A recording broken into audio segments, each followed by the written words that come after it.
Hi, a very good morning to you. Welcome to Start the Day from Felixstowe for Wednesday, the 7th of June, 2023. I'm Chris, I'm your host for this little exercise in local news. And what have we got today? Well, we've got the usual bits and pieces. So that's what's happening will come up first after the weather, etc.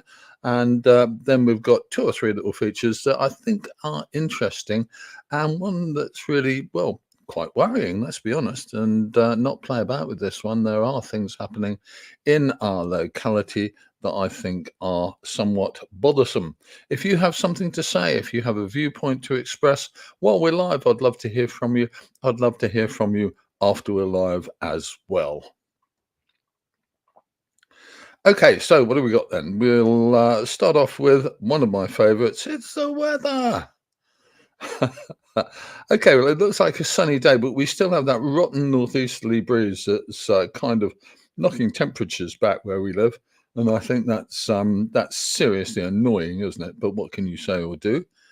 Let's just move on from that and say, "Damn it!" We I'm allowed to say that on here because, of course, we're not a proper broadcast radio station, so I can say mildly rude things if I really feel that I want to.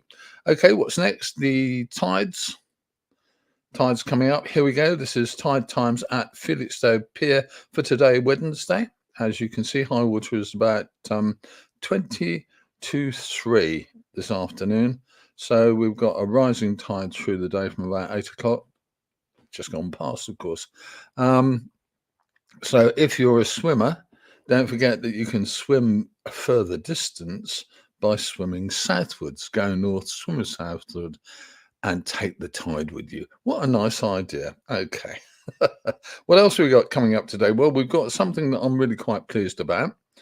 We've got an interview with Rob Dunger. I'll talk more about Rob and talk to Rob shortly after after we've done the kind of usual bits and pieces. So we'll see what happens. Okay, so that's Rob Dunger. What is next? Well, I'm going to do something that I like to do on this show, which is to do events. It's worth doing events. If you have an event that's coming up shortly, I would love to hear from you. And the first one we're going to look at is just the tag end of this week.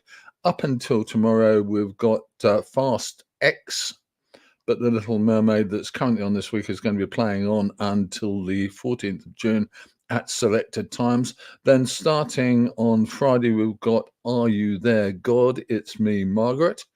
And we've got Across the Spider-Verse, Spider-Man Across the Spider-Verse starts on Friday as well. So that should be fun to go to. Okay, we've got this Saturday, the car boot sale run by the Lions on the seafront. It is a popular event. I like it personally. Sometimes they don't get quite the number of people they maybe deserve to get, but I think I might well go down there myself. Oh my goodness me. And get rid of some, whoops, excuse me. So sorry about that. One of those things that happens. There we go. I might go down there and get myself a little pitch and sell off some stuff I don't want. It's the idea, isn't it? It's what it's all for. Okay, so what else have we got coming up soon? We've got this show coming up at the Spa Pavilion this coming Friday.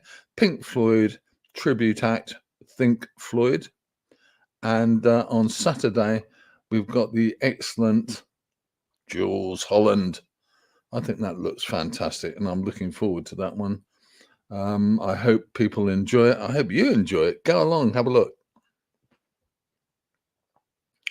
Okay, so where are we going next? Well, I've got to go back, I think, to that interview with Rob, and I'm going to say to you that that's coming up a little bit later in the show, towards the end of the show.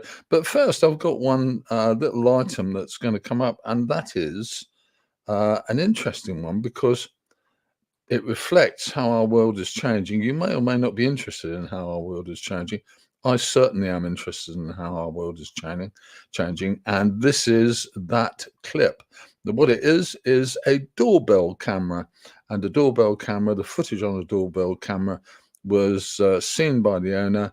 They put it on social media. The police saw it and were taken aback by it, and then the individual concerned saw it and he handed himself into the police. The police then published this video. See what you think.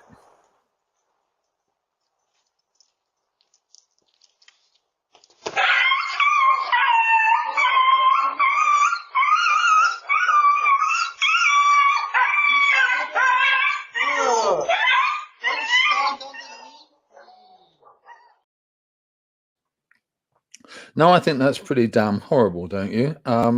But the gentleman was given a sentence. He was sentenced, as you saw on the clip, and I just think it's amazing how things have changed, so that we now have a situation in which, if you commit a crime, you have a lot more chance of being caught because of things like doorbell cameras. I think a number of people have said to me after the event that they felt a bit kind of two ways about it. One is because we are being observed all the time by everything from doorbell cameras to proper CCTV, and thousands of us, or millions of us, should I say, with smart cams or smartphones with cameras. That kind of stuff goes on all the time now, and it is an interesting one. The police really kind of look at loads of stuff like this, everything from speeding and dangerous driving to instances like this chap kicking his dog. I think it's good and bad, isn't it? Because it means it's much harder to get away with crimes, but it also means, honestly, you never know when you're being watched. Interesting one. What do you think? I'd love to hear from you on the comments on this show. If you've got something interesting to say, you are hugely welcome to do so. Okay, let's see what we got next. Let's move along the bus, guys. What else have we got? We've got an interesting one coming up here. I don't know whether I can kind of get away with this one or not. Let's try it and see whether. Oh, yeah. Okay. My fault, chaps. Easily done. Okay. I'm going to talk briefly about digital exclusion. This is one that gets to me and rings my doorbell. Not when I'm standing in front of the camera, though. And digital exclusion is where people do not use the internet and they are therefore excluded from services that are normally available online. And increasingly, authorities and councils and people like this are cutting back on the ways for people to contact them without going through the internet. And I had an instance the other day. Now, I'm not proud of this, but I'm going to admit it. I had an instance of this the other day when I actually had a ticket for speeding. It was in a Felixstowe road. It was a road I've always thought was 40 miles an hour, but it turned out to be 30. And the cops sent me a nice letter saying, "What would you like to do?" I was very lucky. I got the chance of saying, "Yeah, I'll take the speed awareness course. I have to pay for it, but I don't get penalty points on my license." So, okay, we got that. And then I thought, well, what shall I do? I'll apply for the education course. So I did that, and when I'd done it, I came to an interesting little point, which was that I had to go to Suffolk County Council, who provide the courses. And it turns out that you cannot, or I was not offered a physical course. Now, I'm going to talk to Suffolk County Council about this shortly, because it looks very much as if they're now not providing physical courses. You have to do it all online, which means that if you don't have the internet, what do you do? I would rather have gone along to the physical course, but I didn't have the choice, so I did the internet course. And in reality, I was excluded from doing a physical course. But what happens if you don't have the internet? I'm fascinated by that. What happens if you prefer to go along personally? I'm going to ask Suffolk County Council about this one, see what they think. I'd love to know what you think. People are being cut out of services, whether it's banking, whether it's local council, whether it's health services, because digital exclusion is the way people are going, the way that major organizations that we all rely on are gradually cutting back, if you like, effectively, on all the stuff that we would maybe like to do. Okay, where are we going next? I'm going to just run a little promo here because I want to. It's a chance for me to have a cup of tea or have a slurp. You may hear me having a slurp. Am I slurping? Don't know.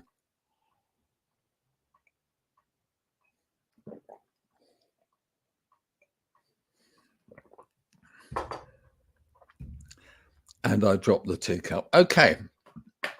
There's a proper clip of this one coming on our Ships and Shipping channel later today. I think it's quite a nice looking bit of a movie.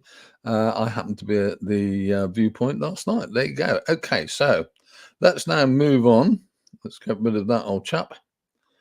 There you go. Goodbye. But I do want to carry on with digital exclusion, and I will do so into the future. Okay, what have we got next?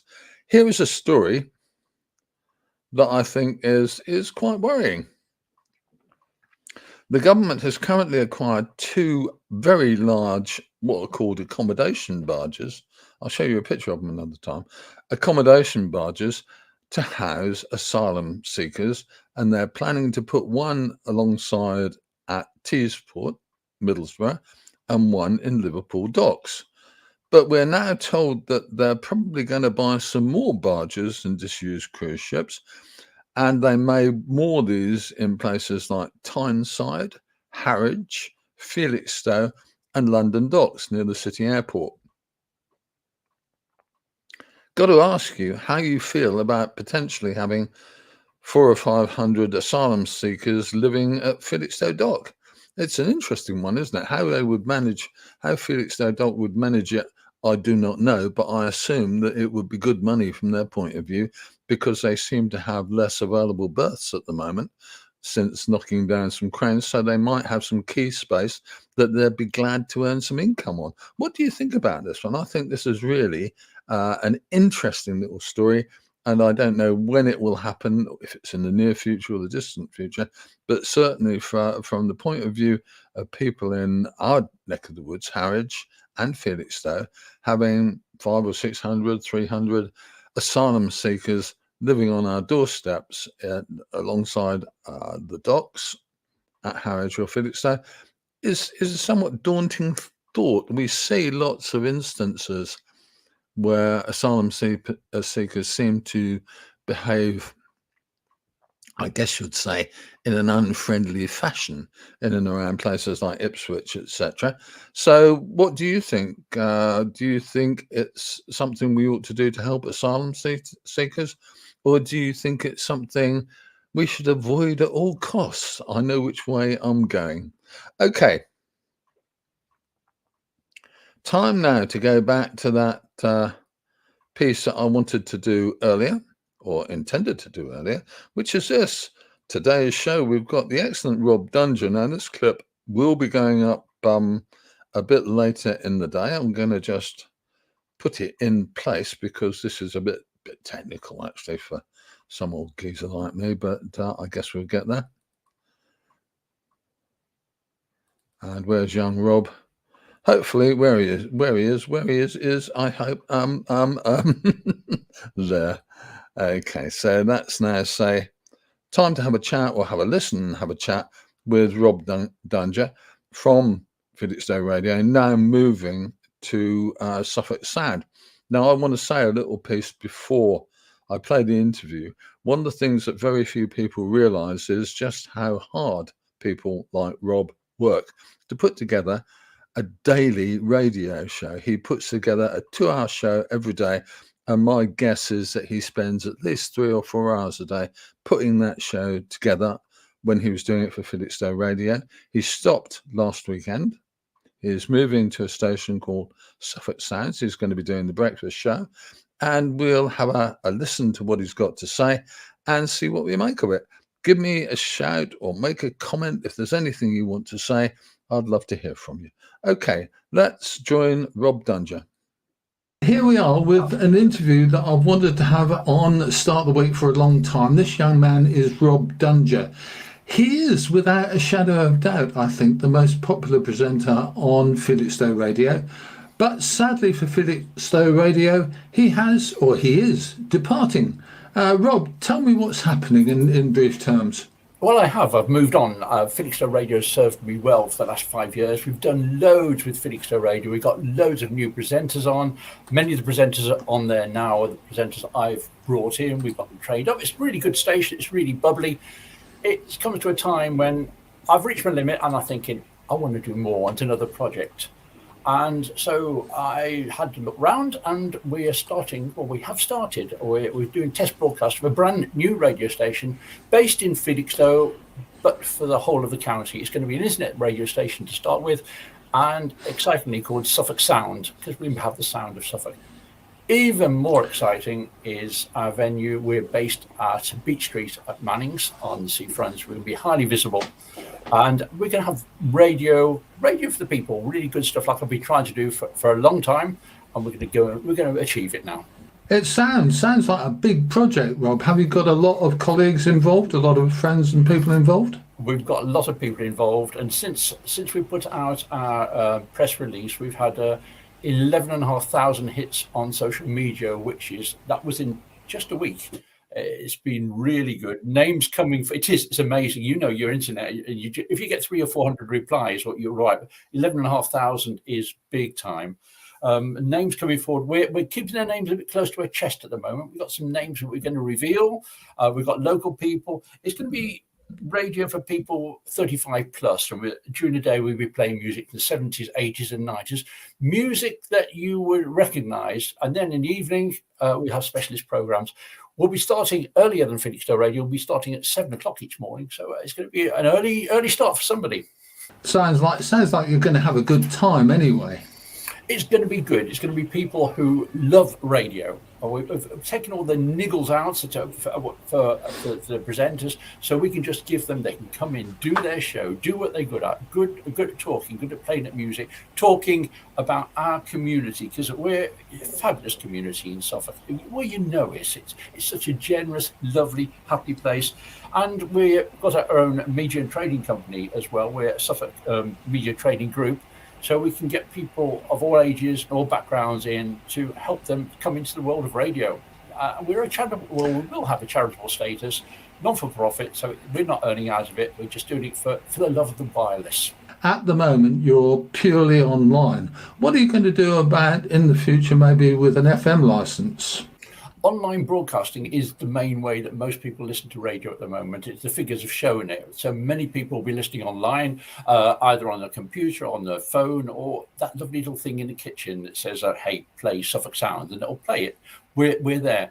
FM license is great for people listening locally. We will, when that license comes up for renewal, we'll be applying for it, and I think we'll get it as well. So we're happy with online at the moment, get us into the big market. It's the world of the internet. It's a world of technology. It's a world of social media. We'll be on Facebook, on Twitter, on Instagram. We're even already, if you believe it, on TikTok. I've never done TikTok before in my life, but we're there. Social media, because radio isn't not just listening to the wireless anymore. You're interacting in social media. As you know, with a lot of your work, social media is big time. Okay, when we look now into the future, this station, I think it looks as if it's going to be big. It looks as if it's going to be important. One of the things that happens in local radio is stuff changes. What kind of plans are you making into the future to develop and grow the shows and to grow the people? I know you've got your academy coming on. Tell us a bit more about that, perhaps. Well, we're just starting off. We've got this charitable status, as I say, with Suffolk Media Training Group. We want to get people in. So we'll have a good mix of presenters. We'll have professional presenters, people, names you will have heard before. We'll have people who you haven't heard for a while, who might be coming back into the radio. And we'll be having new names. We'll be training people up. So you might hear a presenter on air and there'll be someone next to them. It could be somebody in training. It could be somebody from any sort of background. People are working all different shifts and different hours now. We're going to accommodate for that as well, so we can do training. And we're working with other organisations to help with the training as well. And we can't quite say who yet, but it's another organisation who's really there to help us with this training. Okay, so the final little bit for you, Rob. Give us the background details, or give us the contact details. So we've got your website, we've got your Facebook page, we've got TikTok. Reel them off, mate. I'm sure you've got them all at your fingertips. Suffolk Sound. It's as easy as that. Suffolk Sound. You'll find it. Put it into any search engine. Suffolk Sound. We come up. You'll see the logo. It's a gorgeous logo. Richie, my partner's designed that one. It's a bit mixture of now, wow, and retro. It looks really good, and it says what it is. And you'll be able to see it over the next few weeks appearing on our new studios at Beach Street, right behind the fountain there. You know that underneath the right-hand tower. That's where we'll be. Okay, well, I think we've got something to look forward to, Rob. We'll wish you and your colleagues very well. Have a fantastic time, and we'll try and keep in touch with you. You better. Thanks, Rob. Take care. Oops. Okay, so there we go. That's Rob Dunger. I hope you found that interview interesting. We'll be having Rob's interview coming up in the next sort of 20 minutes after the show finishes. But in the meantime, I thought you ought to have sight of this. We asked Felixstowe Radio if they'd like to have a chat with us as well on this show. But instead, they decided that it was best for them to give us a short statement, which I'll read just to make sure, in case you're listening to this on the podcast, which will come up later today. So, Felixstowe Radio are keenly aware that our presenters are all volunteers and members who give their time willingly and generously. We're very sorry for the departure of one of our volunteers, Rob Dunger, and wish him well with his future projects. Felixstowe Radio is a local community interest company with the FM license for this area and a great listener base, and we will continue to serve the community on our 107.5 FM station and on our internet channel. Do you know one of the problems with this is you forget how to read? Our internet channel, www.felixstoweradio.org.uk, and on the TuneIn app. And there you have it. I think that's wrapped us up for today's show. I hope if you've been watching or listening, I hope you have been, bear in mind that the show stays online permanently, really, for forever and a day, I suppose, until Mr. Facebook and Mr. YouTube decide to go bust or something. And I hope you find it interesting and worthwhile. We'll be back again on Friday with some more stuff, as I tend to call it. And I hope you'll find this show interesting. Bear in mind, as I say, the clip from Rob will go up probably in about half an hour's time. Did notice one error on it, which I will, of course, put right. There we go. So, good Lord, things are going off all around the place. So there we have it. My name is Chris. This is Start the Day from Felixstowe. We're on YouTube. We're on Facebook. And we hope you have a great day today on Wednesday. And we will be back on Friday. Okay. See you soon.